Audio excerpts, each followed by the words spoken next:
Revenge films. My name is Jessica.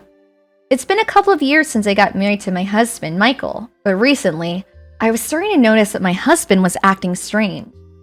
He would be on his cell phone a lot more than usual, and always grinning when he was.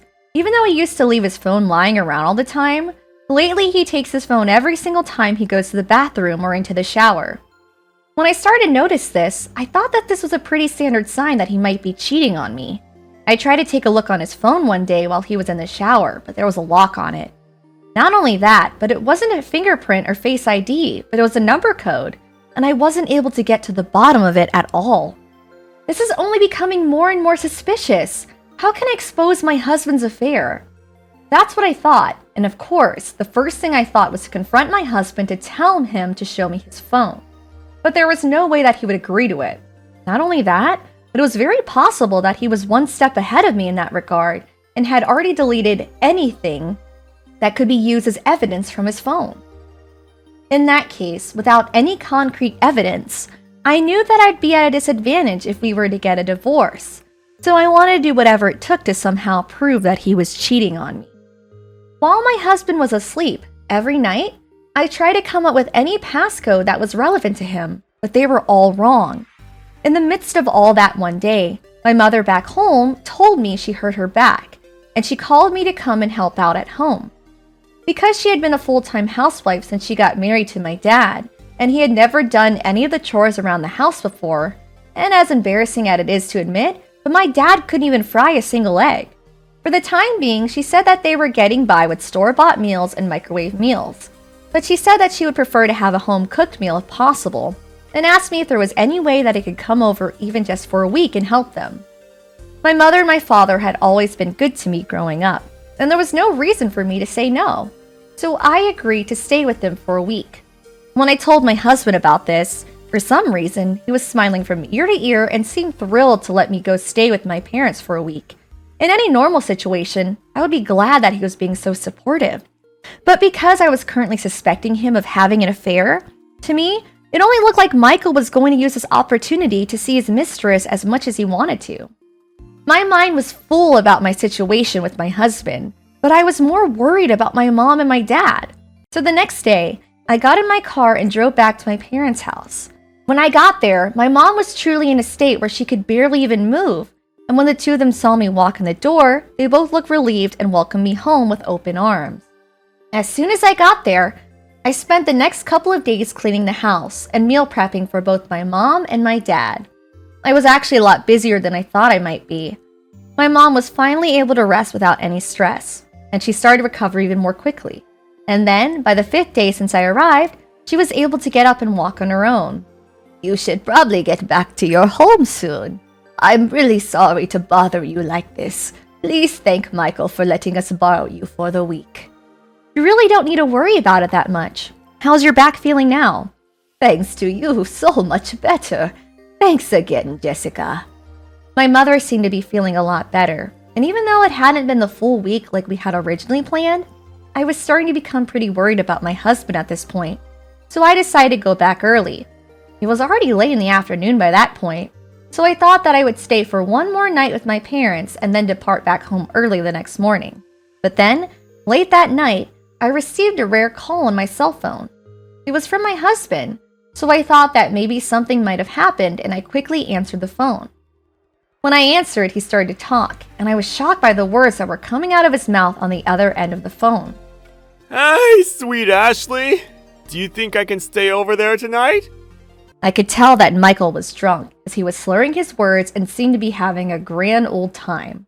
And then, I realized that he just called me Ashley.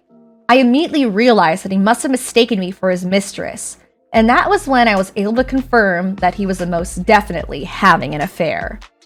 I held in my anger, and in a sweet voice I replied, "Of course you can, because it's the house that you bought after all, honey." What? At that very moment, it seemed that my husband recognized my voice, and that brought him right back to reality. On the other end of the phone, I heard a panic, as well as the sound of plates and glasses crashing. Michael quickly got back on the phone and tried to come up with excuses, saying that he was just sleep-talking earlier. But of course, there was no way that was going to pass on me. Looks like there's something you need to talk to me about anyway, and there's something I wanted to talk to you about too. So why don't we have a proper conversation about this when I get home? Let's invite your parents over as well. Oh, and by the way, if you think that you're being logical by trying to delete all the data from your cell phone, that's gonna be useless, okay? You know, because these days, it's pretty easy to find messaging history with a proper investigation. That must have really sent Michael into a panic because he didn't say another word and hung up on me. It was already late at night, but I told my mom and dad that an emergency came up. I jumped into my car and sped home. In the middle of the drive home, I called Michael's parents, and I informed them that it seemed as though Michael had cheated on me and asked him to please come to our house first thing in the morning tomorrow. On the other end of the phone, my in-laws were furious, and they said that they would head to our house immediately. However, I told them that I was currently driving back from my parents' house and wouldn't be there until late, but they said that they would match the timing that I would get home and meet me there at the same time. A couple of hours later, when I got back to my house, I met up with my in-laws, who were waiting outside in the parking lot already, and then the three of us barged into the house. As soon as we got in, the first thing that happened was that Michael's father threw a punch at him. You better hurry up and hand me the phone, you stupid idiot! I didn't have to do anything. Michael's father already had Michael's cell phone in his hands. He demanded that Michael gave him the passcode, which he did through his shaking voice, and we were able to get into the phone. I assumed that he would have already deleted all the evidence left in his phone, but perhaps what I said at the end of our conversation worked because it was all still there. And of course, just as we expected, he was in fact cheating on me. My mother-in-law before me, Even though you have an amazing wife and Jessica, what the heck have you done? How dare you? You're not my son! she was screaming at him while his father had turned to me and gotten down on his knees to apologize. I am truly so sorry about our trash son. Please do as you wish with him. And he gave me his blessing to carry out whatever punishment I wanted to. When Michael saw his parents on their knees, apologizing to me, he must have realized the gravity of what he had done, and he was so terrified that he couldn't say a word. I turned to my in-laws and I said, "I'm very sorry.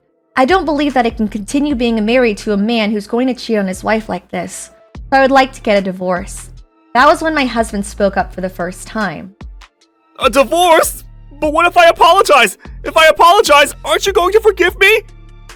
Those were his first words. I couldn't believe it that was what he was thinking. Apparently, Michael thought that if he talked it out, that he would be forgiven for having the affair. Whoever said that you'd be forgiven just because you apologize? And on top of that, you haven't even said a single word of apologize to me yet, have you? Michael seemed to realize then, and tried to apologize. But of course it was way too late. And first of all, the fact that he thought that by apologizing it would make everything okay was even more infuriating. When I looked at my in-laws, they were both completely disappointed as well. Even though you just cheated on your wife, you think you could get away with it just by apologizing? You big idiot! Do you even understand where you're standing right now? You were married to Jessica, and yet you were cheating on her with another woman! Like I said, I'm sorry. I already apologized. So let's just say I'll never do it again. What was this conversation for anyway? You stupid son! And then, this time, Michael's mother went to go punch him. To be honest, even I never thought that my husband was this stupid. When I said that we needed to talk about it, it's because I knew that we needed to talk about the settlement fee, and I wanted to do that with your parents present. As if there's any way that I would forgive a man for cheating on me. And plus, all that evidence is left in that cell phone already anyway. Michael then pulled out his phone and panicked and tried to erase all the data, but his father quickly threw another punch at him and confiscated the phone. After that, I had Michael's parents drag him out of my house and take him with them. The next day, I asked for the identity of his mistress, and I carried on to collect a settlement fee from both him and from this woman named Ashley. It turned out that his mistress was somebody in his golfing group, that she was also married. That meant that this was a double affair. And not only that, but this woman's husband was one of Michael's friends.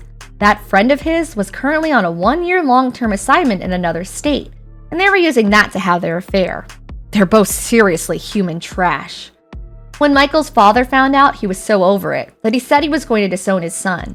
Even though they had taught him from when he was younger to never betray his family, his friends, or the people closest to him, He managed to do all of the above.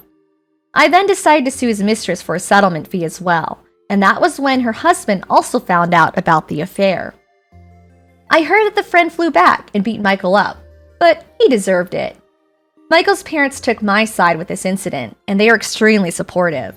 Of course, they said that they would ensure that Michael paid the settlement fee, but because we were going to be selling our house, they also found a great apartment building for me, so I didn't have to worry about having a place to live. His mistress tried to deny the settlement fee by saying she didn't have any money, but her husband fronted it and paid me the full amount, so that was fine. As for what happened to the two of them after that, of course, his mistress was divorced by her husband, and apparently he sued her for an even higher settlement fee. Rumors spread that Michael had slept with his friend's wife, and he was isolated by everybody around him. He was also disowned by his parents and ran out of money. I'm sure he's going to lead a very sad, lonely life from now on. On the other hand, after I got a divorce from my ex-husband, I received more than enough of a settlement fee to start over, and I wasn't going to have any problems with this fresh start. Of course, I was devastated when I found out that my husband was cheating on me, but I was truly saved by the fact that my in-laws were such understanding people. I don't know if I'll ever meet anyone again, but if or when I do, I can only keep praying that I meet somebody who is honest and has manners. How was today's video? If you enjoyed it, please subscribe, like, and leave a comment. Stay tuned for more.